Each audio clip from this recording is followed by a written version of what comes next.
So the last of the selection tools is this lasso tool. And if you click on the lasso tool, so again, I'm working on taking some shapes from this object to create a body. And if you're following along with the previous lessons, this is kind of where we're picking up. But the lasso tool in general kind of works like this, if you're just picking up and want to find out how this works. I have this lasso tool, and as soon as I select it, the toolbar changes.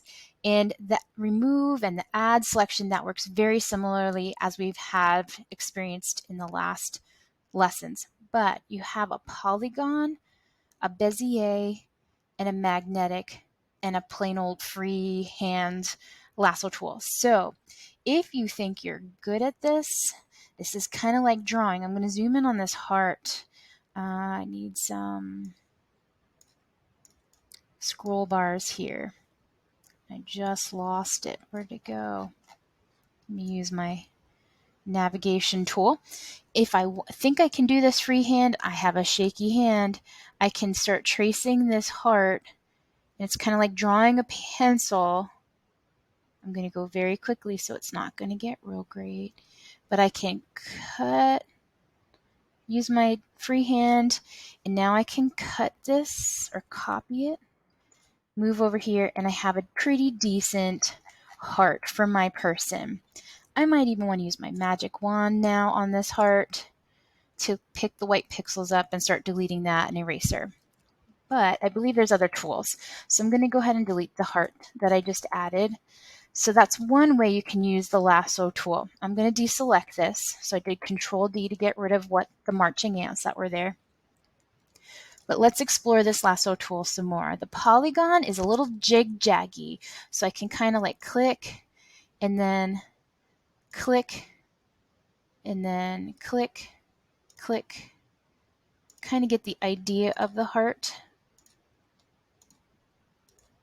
as close as I can, and then I can copy this heart into the other object again, and then I can use whatever tools I want to get rid of the whites. I think there's a better tool, so I'm going to keep moving through these tools. I'm going to skip the Bezier tool. Instead, I'm going to use the magnetic tool. It's my favorite of all of the lasso tools. And what I want to do is, again, I'm zooming in. Let me move this out of the way.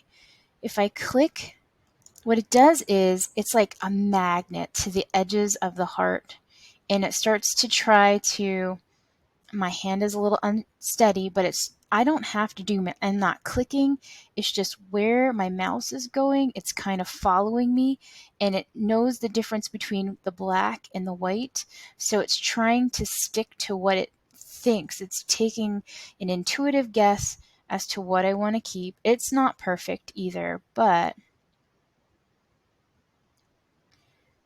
it's pretty good. And now I just bumped around. But now it has some extra things that maybe I want to smooth out a little bit. So I'm going to hit maybe add to selection. And I might want to use this tool to add this little part that it doesn't have. Add this little part of the heart that it doesn't have. And I might want to also remove from selection. So I can come in here. This is too much of a gap. So I'm going to start editing that out. This is too much of a gap. So I'm going to use my lasso tool to remove some pieces out. And I want to keep editing this heart until I get it so that I just have the heart and none of the white pieces. Taking me some time here. It's not perfect right now, but that's the idea of this. I would spend a little bit more time, but I do try to make very quick videos that show you the parts and how to use these tools. Let me make this one more edit. Now I can copy this heart and go to my person and paste it.